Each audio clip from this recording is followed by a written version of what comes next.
আলহামদুলিল্লাহ ওয়াসসালাতু ওয়াসসালামু আলা রসুলিল্লাহ। সম্মানিত দর্শক, আসসালামু আলাইকুম ওয়া রাহমাতুল্লাহ। যেহেতু আমাদের অতি সন্নিকটে চলে এসেছে লাইলাতুন নিসফু মিন শাবান, অর্থাৎ শাবান মাসের 14তম দিবাগত রাত্রি, যে রাত্রিটি মুসলমানদের জন্য অত্যন্ত গুরুত্ব এবং তাৎপর্যপূর্ণ।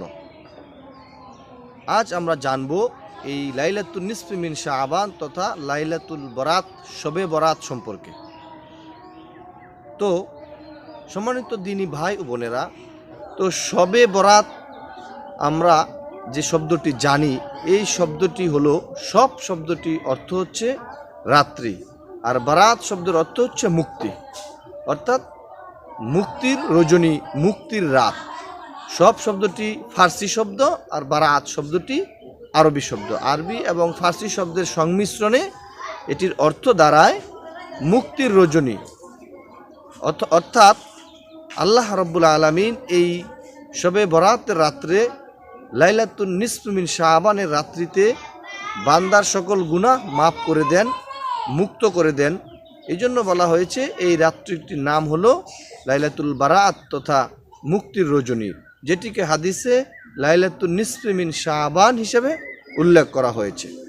আর এই রজনী সম্পর্কে হাদিসে আরও বর্ণিত হয়েছে, আল্লাহর হাবিব সাল্লাল্লাহু আলাইহি সাল্লাম একটি দোয়া করতেন। রজব এবং শাবান মাস আসলেই দোয়া করতেন, আল্লাহুম্মা বারিক লানা ফি রজবা ও শাবান ও বাল্লিগনা রমাদান।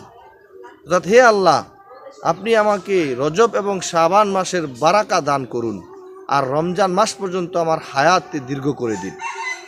অতএব রাসূল করিম সাল্লাল্লাহু আলাইহি সাল্লাম যেহেতু এই শাবান মাসের বারাকা সম্পর্কে আল্লাহ তাআলার কাছে দোয়া করেছেন, অতএব এ কথা স্পষ্ট বোঝা যায় যে শাবান মাসে একটি গুরুত্বপূর্ণ মাস, এবং এই মাসে নিশ্চয়ই এমন কোনো রাত্রি অথবা দিন অথবা সময় রয়েছে যে সময়ে আল্লাহ তাআলা তার বান্দাদেরকে বারাকা দান করবেন, ক্ষমা করবেন, মুক্তি দান করবেন।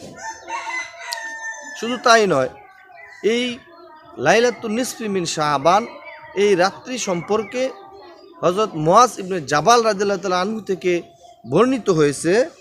তিনি বর্ণনা করেন, রাসূল সাল্লাল্লাহু আলাইহি সাল্লাম বলেছেন, শাবান মাসের অর্ধ রজনীতে আল্লাহ তাআলা প্রথম আসমানে নেমে আসেন এবং সকল সৃষ্টির প্রতি দৃষ্টি দেন, লক্ষ্য করেন, এবং সকলকে আল্লাহ তাআলা ক্ষমা করে দেন।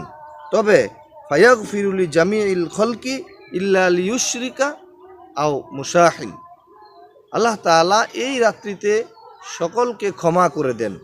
দুই শ্রেণীর মানুষকে আল্লাহ তাআলা ক্ষমা করেন না।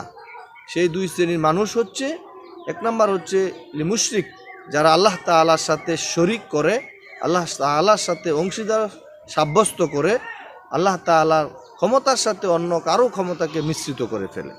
আরেক শ্রেণীর মানুষ হচ্ছে ওই শ্রেণীর মানুষ যারা হিংসা বিদ্বেষ পোষণ করে, অপর ভাই, অপর মুসলমান, অপর মানুষের প্রতি হিংসা বিদ্বেষ পোষণকারীদের আল্লাহ তাআলা ক্ষমা করবেন না। অতএব এই হাদিস থেকে আমরা স্পষ্টত বুঝতে পারলাম যে আল্লাহ তাআলা এই রজব মাসের, এই শাবান মাসের 14তম দিবাগত রাত্রিতে প্রথম আসমানে আসেন এবং মানুষদেরকে, বান্দাদেরকে আল্লাহ তাআলা ক্ষমা করে দেন। অতএব এই রাত্রির অনেক গুরুত্ব এবং তাৎপর্য রয়েছে আমাদের জীবনে, বস্তুত মুসলমানদের জীবনে, যা এই হাদিস দ্বারা প্রমাণিত।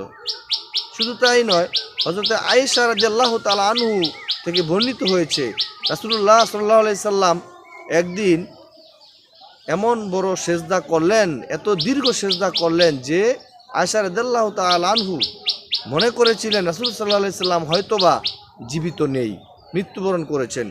এই কথা চিন্তা করে হযরত আয়েশা রাদিয়াল্লাহু তাআলা আনহু রাসূল সাল্লাল্লাহু আলাইহি সাল্লামের বৃদ্ধা আঙ্গুলকে নাড়া দিলেন।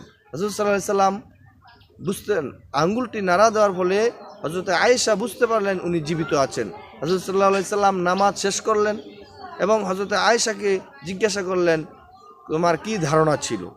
হযরত আয়েশা রাদিয়াল্লাহু তাআলা আনহু তার ধারণার কথা বললেন, আর রাসূল করিম সাল্লাল্লাহু আলাইহি সাল্লাম তখনই বললেন, আয়েশা, তুমি কি জানো আজকের এই রাত্রিটি কত গুরুত্বপূর্ণ এবং এই রাত্রিটি কত তাৎপর্যপূর্ণ?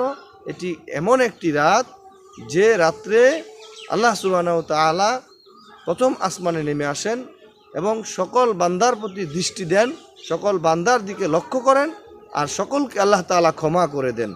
আর বান্দাদেরকে ডেকে ডেকে বলেন, কে আছো আমার কাছে চাও, কে আছো ক্ষমা প্রার্থনা কারী আমি তোমাকে ক্ষমা করে দেব, কে আছো অনুগ্রহ প্রার্থনাকারী আমার কাছে অনুগ্রহ চাও আমি তোমাদেরকে অনুগ্রহ করব। অতএব এই লাইলাতুন নিসফি মিন শাবান তথা শাবান মাসের 14তম দিবাগত রাত্রি, যেটিকে আমাদের দেশে লাইলাতুল বারাআত তথা শবে বরাত হিসেবে পালন করা হয়, শবে বরাত হিসেবে পরিচিত, এই রাত্রির বিশেষ গুরুত্ব এবং মর্যাদা কোরআন এবং হাদিস দ্বারা প্রসিদ্ধ। অতএব এই রাত্রিতে আমাদের কি করণীয় এবং কি বর্জনীয় সে বিষয়গুলো কিন্তু আমাদের জানার বিষয়। আর এই রাত্রিকে শুধু লাইলাতুল বারাআতই বলা হয় না, যেহেতু আল্লাহ তাআলা এই রাত্রিতে আল্লাহ বান্দাকে ক্ষমা করে দেন, এই রাত্রিকে লাইলাতুল মাগফিরা বলা হয়। যেহেতু আল্লাহ তাআলা এই রাত্রিতে রহমত নাজিল করেন, এজন্য এই রাত্রিকে লাইলাতুর রহমা বলা হয়।